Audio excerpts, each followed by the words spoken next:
what's up guys? Today I'll be talking about how to gain muscle and shed body fat at the same time. This is one of the topics that I get asked most about. Simultaneous fat loss and muscle gain is a phenomenon known as body recomposition. We call it body recomp for short. Now, the bad news is that body recomp is not as easy as we would like to think. It's a really slow process for most of us, and a lot of us just don't have the patience to wait around for several years for body recomp to occur. But there are 4 types of people, or 4 categories under which body recomp will work really well for you relatively quickly.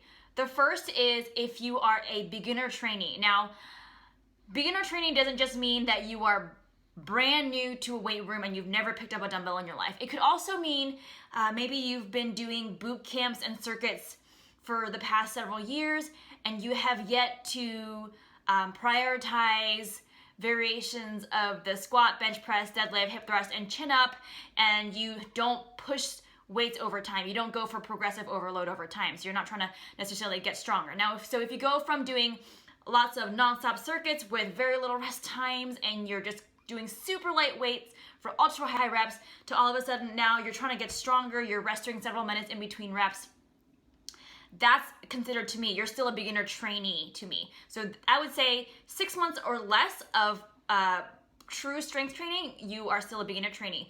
This is when you can see some really good gains in muscle gain and fat loss at the same time. The second is if you are obese, so body fat levels are very high, then you have tons of wiggle room to make body composition improvements. So a lot of times just going from doing nothing, so even being completely sedentary, to doing a little bit of some physical activity, you can build good muscle that way.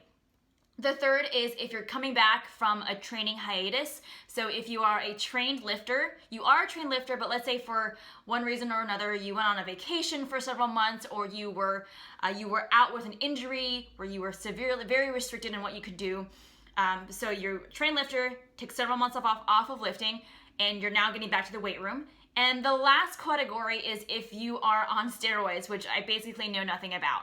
But if that's obviously gives you a huge advantage with body composition. So beginner trainee, obese, coming back from a training hiatus, and on steroids. These are the 4 categories under which you are going to probably experience body recomposition the best. Now, if you don't fall into any of these categories, if you are a trained lifter who's been working out consistently, has throughout the year, you're not taking a break or anything, you are at pretty good body fat levels, and you're a natural lifter, then it's definitely going to be a much harder process for you. Which is not to say don't ever recomp. I want to manage expectations and tell you that body recomp doesn't happen like fat loss does. A lot of times when your primary goal is just fat loss, you are probably looking for, the changes are probably going to happen faster than with body recomp. Body recomp, you're not going to notice changes from one week to the next, or maybe not even 1 month to the next. In fact, what may happen is it'll probably take up to a year, 2 years, 3 years for meaningful visual change to occur. And it sounds like a really long time, but I would say if your body fat currently is at a good level and you're happy with your current body weight, but you just want to change how you look in the mirror, then body recomp may be a good goal for you, especially if you are not interested in doing a true bulk where you put yourself in a pretty solid calorie surplus, gain a good amount of weight, and with the weight gain while you're training, lifting weights, comes some body fat gain and some muscle gain, and then you diet it back down, so you try to keep on and hold on to the muscle you've gained and shed the body fat you've put on.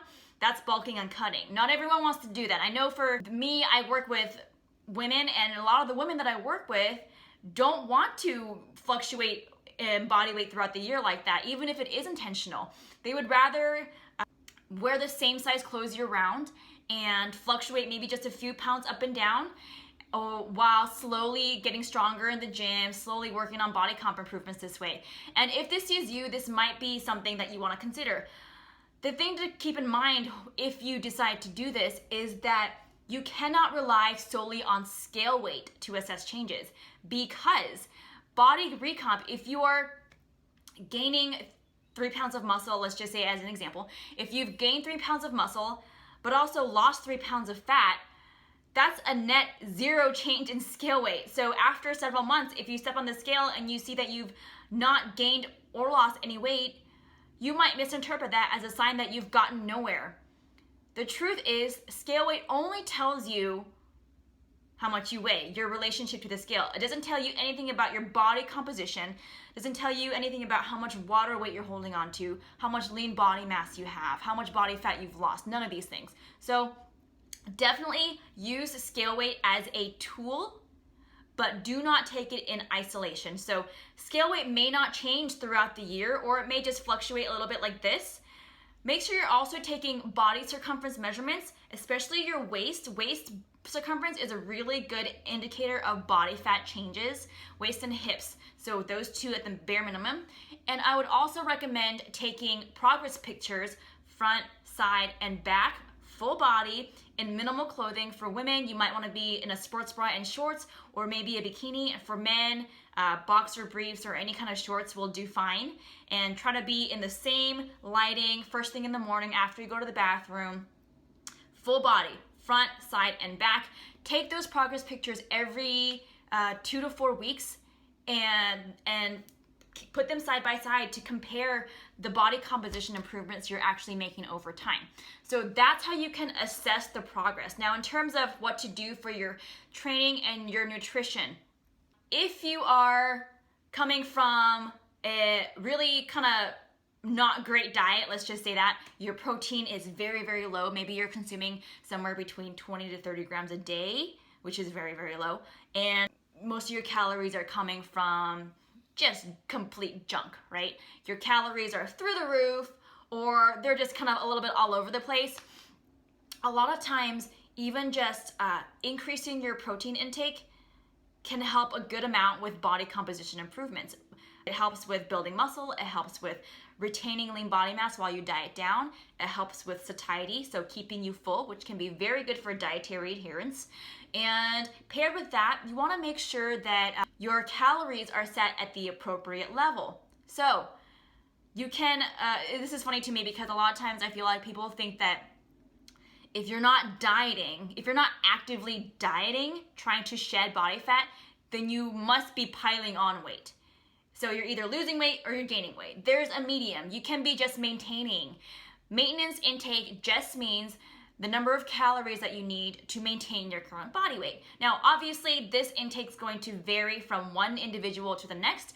It's highly dependent on your age, your gender, also your activity level, what you do at your day job, how your NEAT stands for non-exercise activity thermogenesis, and that actually can make up for a pretty good proportion of your total energy expenditure for the day. So things like anything that's not formal exercise that you do that burns calories. So my sitting here gesticulating widely like this is considered a form of NEAT. When I fidget at my desk, that's NEAT. When I go run errands, when I'm gardening, that's not formal exercise. That's all considered NEAT. So that will vary. But also even within the same person, so maybe today I'm burning, let's just say as an example, today I burn 2,000 calories because I'm on my feet, I'm training clients, I'm running errands, I'm doing this, I'm doing that.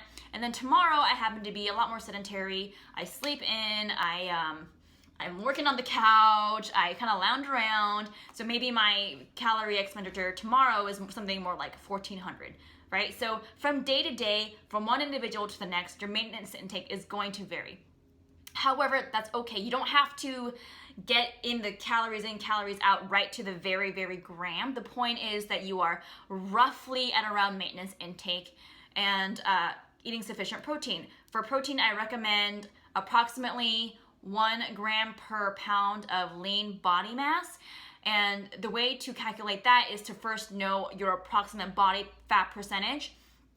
And then from there, whatever is not body fat is considered lean body mass, including water in your body, your organs, your muscle, everything. So if you're, let's say, 20% body fat as an example, then 80% of your weight, the remaining, is considered lean body mass. So then you take 80% of your current body weight in pounds and that's the number of grams of protein you would have to eat per day. So let's just say, as an example, I hope I do this math right. Let's just say you're 150 pounds currently, and if you're 20% body fat, then you are 80% lean body mass.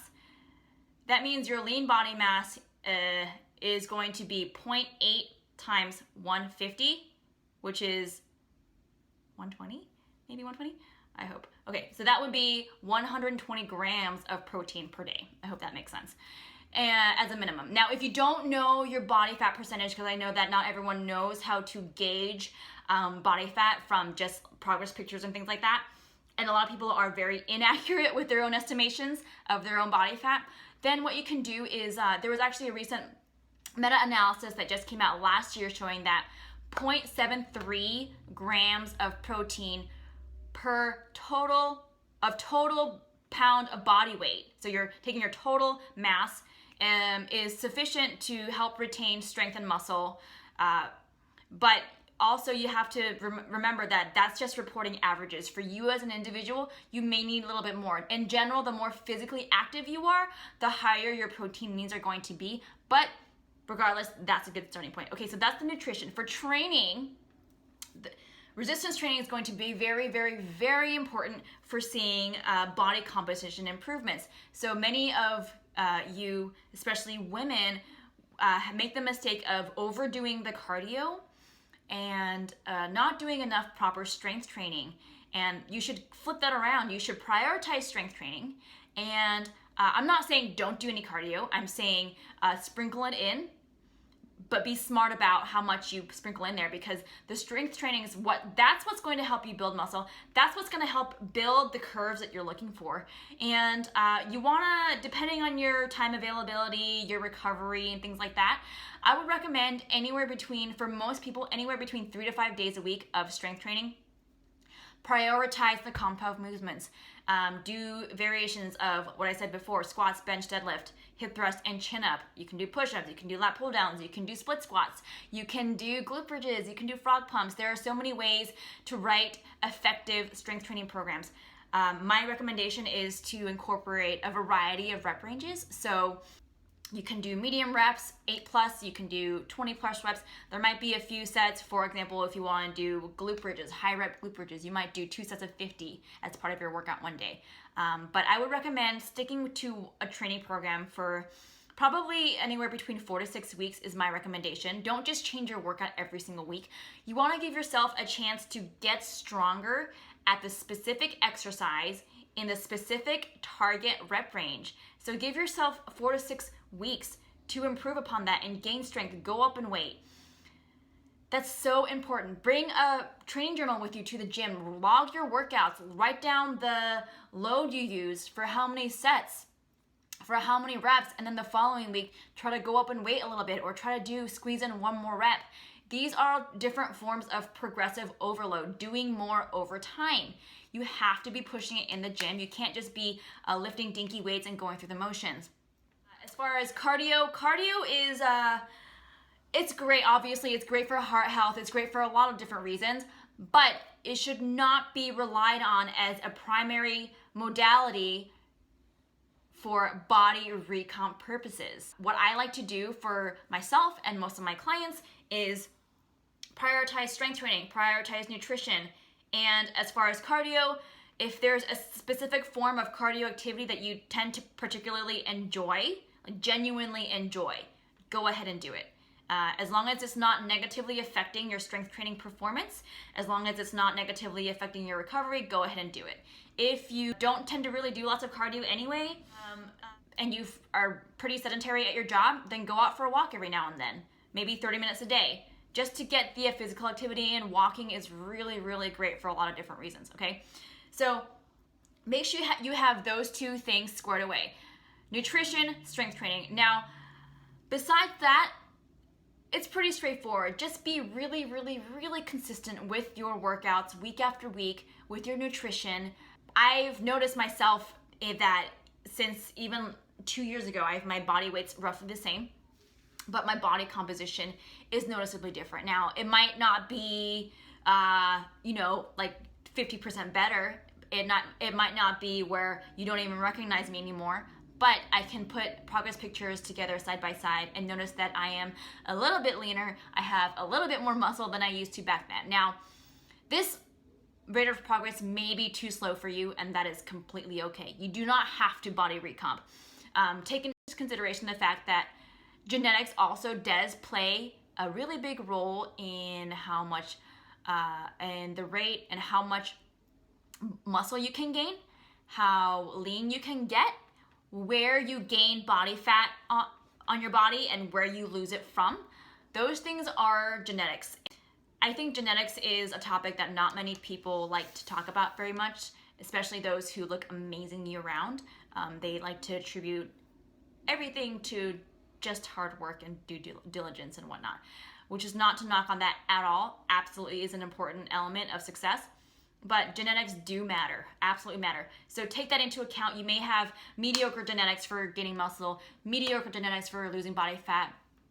That does not mean that you should not eat well. That did not mean that you should not train hard in the gym. You absolutely should. But don't get down on yourself if you feel like you're trying just as hard and doing everything right, quote unquote. But person A and your person B, if person A looks markedly different from you and you're wondering what you're doing wrong, it may be nothing. You may be doing everything right. So that's the most basic primer of body recomposition. Don't overthink any part of the process. There's no magic supplement you have to be taking. There's no secret meal plan that's going to get you to change your physique drastically. So don't fall for those scams where people are trying to take lots and lots and lots of your money and promising lasting, incredible, life-changing results overnight. For body recomposition in particular, I would recommend trying to set maybe performance goals in the gym over time. Maybe you want to set, you want to get a body weight chin up, or you want to get a 45-pound weighted chin up. You want to get a 2 times body weight deadlift. These are some examples of, or like a 225-pound for 20 hip thrusts. These are all very good goals that will help you stay focused in the gym and ensure that you're actually having fun and enjoying the process instead of getting bogged down waiting for your physique changes to occur. Okay, so that's about it. I hope that helps to clarify a few things. Let me know in the comment section if you have any questions. Thanks for tuning in.